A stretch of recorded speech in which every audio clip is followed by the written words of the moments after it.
para todos los oyentes de Mañanas Blue. 7:49. Felipe, una situación que realmente es muy, muy complicada, la de Fabio Ochoa Vázquez. El abogado Gustavo Salazar nos dice aquí prácticamente que es una víctima de Pablo Escobar, que él no tuvo nada que ver con los homicidios. Pero controvertimos a través de testimonios incluso de Popeye esa afirmación, lo cual abre la puerta a que aquí todavía haya algún tipo de asunto que la justicia pueda definir eventualmente, por la declaratoria que usted le preguntaba al doctor Galán, como crímenes de lesa humanidad, entre otros magnicidios. Sí. Así es. Sí, pero déjeme hablar un poco sobre el trino de Bolívar, que retuiteó Petro. Eso va para nombrarlo gestor de paz a Fabio Ochoa. Póngale la firma. Va para gestor de paz. Él dijo que no está interesado, ¿no? Ayer Juan Esteban Quintero que no está interesado, dijo que no quiere decir que no lo sea, porque si le abren un proceso, o 2 o 3, como es posible que pase, por lo que le oímos al doctor Galán, entonces, gestor de paz, es que espero yo estar equivocado, pero además que odios los de Bolívar y los del señor Petro, es que a mí me sorprende que todavía sigan en eso. Es que ellos hablando de que la familia Galán se unió con los enemigos, perdón, ¿y quién está rodeando al presidente de la República? Sí, es que al final, Felipe, Juan Manuel Galán dice algo que es cierto, y es que terminan politizando un asunto que debería ser de las víctimas, que no debería ser un asunto de uribismo o de petrismo. No, es que para ellos hay muertos buenos y muertos malos. No lo sé, sé, Felipe, pero es que yo realmente me indigné leyendo ese trino. Es que me indigné porque realmente le digo, es una falta de todo, de tacto, es un odio permanente, ¿no? Los que rodean a los hijos de Galán, que no sé qué. Perdón, yo quiero saber quién es el que rodea al presidente de la República. ¿Qué? ¿Olmedo? Pues, Ricardo, se les olvidan la señora Ortiz, López, la señora Ramírez, el doctor González, que yo no sé por qué la Fiscalía no lo ha vinculado y no lo ha llamado al proceso. A ver, Armando Benedetti. No, es que no mire la paja en el ojo ajeno, ¿no? Pero Felipe, además que se corre el riesgo, Andrés, de terminar validando criminales por odios políticos, porque si usted lee el trino de Gustavo Bolívar, termina siendo más indulgente con los victimarios, en este caso con Fabio Ochoa, que con las víctimas, a quienes ataca por motivos políticos, y termina defendiendo al victimario. Y repita la operación con Mancuso y con otros tantos que de cuya historia se está aprovechando la propaganda de este gobierno para hacer ese tipo de afirmaciones.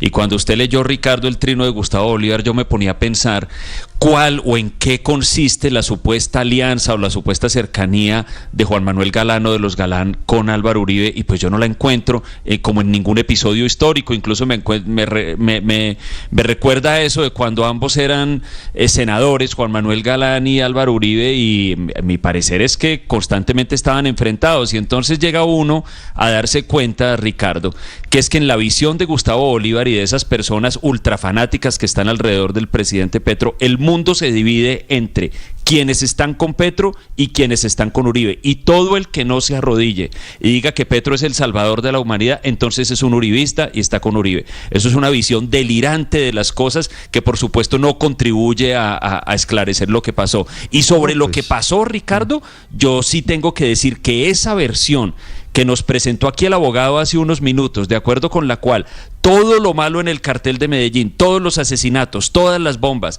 todos los crímenes horribles, eran responsabilidad únicamente de Pablo Escobar, y más o menos que cuando esos crímenes se estaban planeando, todos los demás, los Ochoa, inversionistas, hombres de negocios, se salían del recinto, y que Pablo Escobar hiciera todo lo malo, es absolutamente contraria a la realidad y a todas las posibilidades. Es que esta gente fueron socios de Pablo Escobar mucho tiempo, Ricardo, más de 20 años. criminales. Estuvieron con él a su lado mucho tiempo.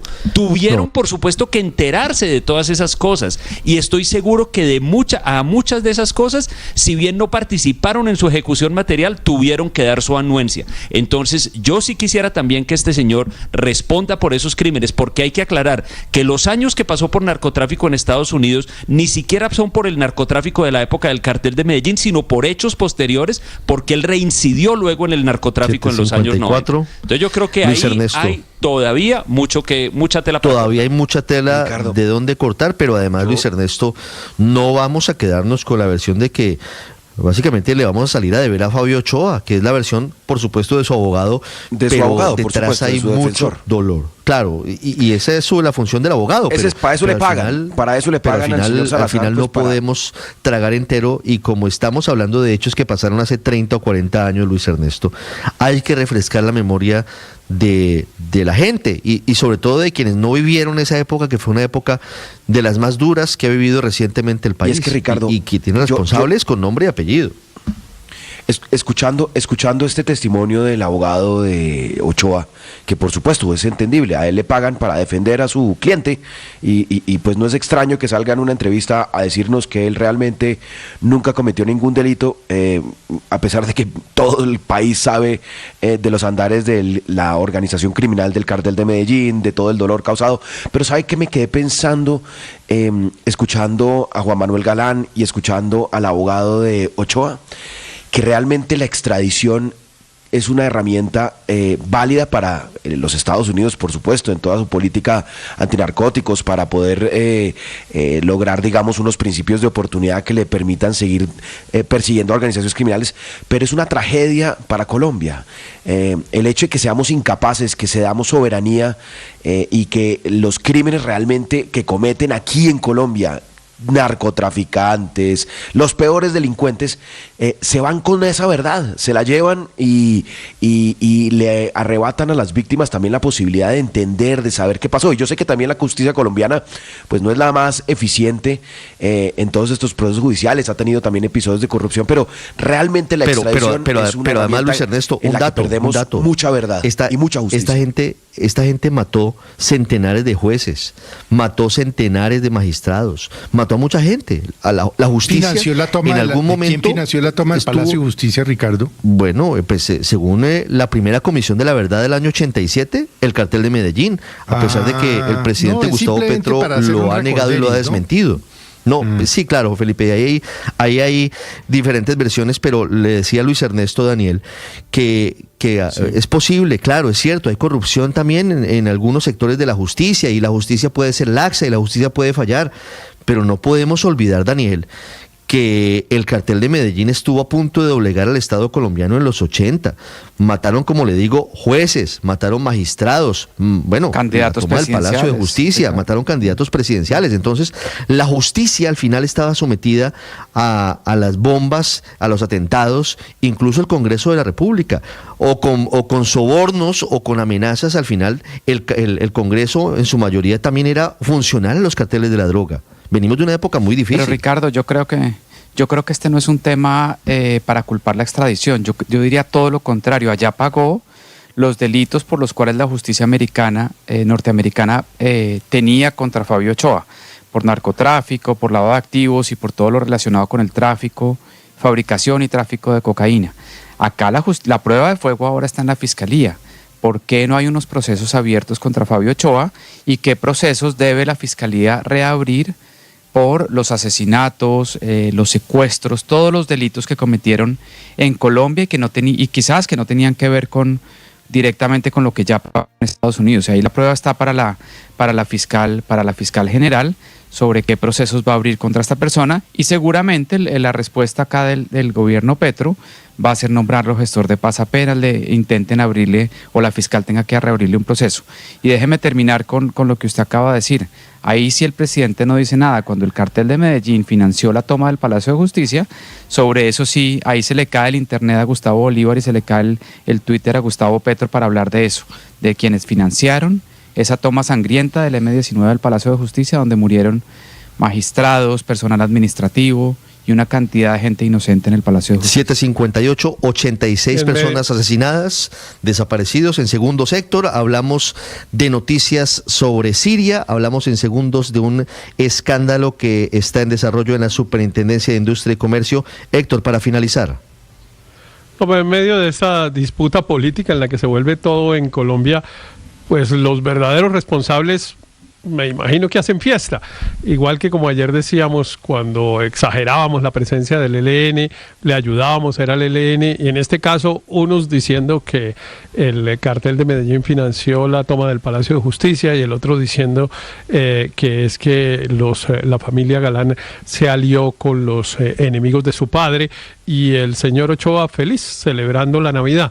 Esa es como la historia de este país, desgraciadamente, y estamos los demás ciudadanos ahí en la mitad viendo. La verdad, para mí ha sido una cosa muy, muy desilusionante todo este escenario a partir de la deportación del señor Fabio Ochoa, porque pues por supuesto que el dolor que generó esa familia y ese cartel de Medellín en la sociedad colombiana fue muy grande como para haber visto, digamos, el recibimiento ayer. Héctor, faltó el carro de bomberos, Héctor, faltó el carro de bomberos en el recibimiento. Claro, pero ahí también hay un tema de la sociedad colombiana, un tema de rechazo social. En realidad había mucha gente alrededor, me imagino que familiares o qué sé yo, y ellos pues tienen derecho a tener su sentimiento, pero en realidad rechazo social prácticamente cero. Y yo me pregunto, por ejemplo, y en el caso de la familia Ochoa me lo pregunté siempre durante décadas, ¿qué pasó con su fortuna? Yo recuerdo que a las afueras de Bogotá, en la parte norte de Bogotá, había una cosa que llamaban, ¿cómo se llama? La Margarita del Ocho. La Margarita del Ocho, que era pues una finca relativamente grande, no muy grande, pero relativamente grande, en la zona norte de Bogotá, y había un restaurante. Y ese restaurante estuvo prácticamente abierto durante todo este tiempo. Hace algunos años pues lo cerraron, pero duró abierto muchos años, y la gente iba allá a pasar el domingo y a ver caballos de paso y cosas de ese estilo, que era parte de la fortuna de la familia Ochoa que el Estado colombiano nunca fue capaz de quitarles. Y una cosa que me impacta, y con esto termino, Ricardo, que es un tema menor, pero me impacta personalmente, es ver cómo las cárceles de los Estados Unidos ayudan a la salud de las personas. Llega rozagante el señor Mancuso, llega rozagante el señor Ochoa, después de pasar décadas en esas cárceles, y los que hemos estado por fuera pues estamos achacados, digamos, el señor Fabio Ochoa tiene 67 años y llega bien, y los que hemos estado por fuera en cambio sí nos hemos envejecido, bueno, este señor llega un poco viejo y algunas canas tiene, pero los otros que han llegado muy parecido a cómo se fue Héctor. Mancuso, por ejemplo, llegó divinamente, no se enferman, tienen un estado de salud increíble. Yo no sé qué es lo que les hacen en esas cárceles, ¿sabes? Y además llegan a mansiones y a unos sitios en donde están perfectamente tranquilos. Entonces, ni la fortuna, ni uno ve que el castigo les haya hecho mella en su vida, ni nada. O sea, es una situación de desilusión realmente muy grande. A Salvatore Mancuso incluso los colombianos le pagamos seguridad, ¿no? Porque él tiene esquema del Estado colombiano. Y a Fabio Ochoa también viene para lo mismo. Colombiano. ¿Y usted qué cree que pasa con Fabio Ochoa? ¿Lo mismo va a pasar la semana entrante? Esperemos que no ocurra, esperemos que no termine convertido también en gestor de paz, dándonos cátedra de falsa moralidad en diferentes partes del país. Alberto, para finalizar, 8:02, tengo noticias de diferente índole hasta ahora, actualización de lo que pasa hoy, 24 de diciembre. Lo que pasa es que yo me pregunto cuál es el efecto ético de este tipo de acontecimientos en nuestra sociedad, porque yo creo que termina generando precedentes que de alguna manera reafirman unos valores, unas fuerzas de acción que nos hacen daño, porque yo creo que ¿qué queda detrás? Que vale delinquir. Porque mire, es que el espectáculo de ayer llama la atención éticamente y nos tiene que cuestionar, porque es una sociedad que no solo nos sanciona socialmente, sino que se retroalimenta de eso. Es decir, terminan diciendo, bueno, vale la pena de alguna manera hacerlo, porque en términos generales la vida sigue y sigue hasta bien. O sea, a mí me impresiona mucho el impacto ético que este acontecimiento puede tener en nuestra sociedad, donde el delito cada vez parece más aplaudido. Ya regresamos en Mañana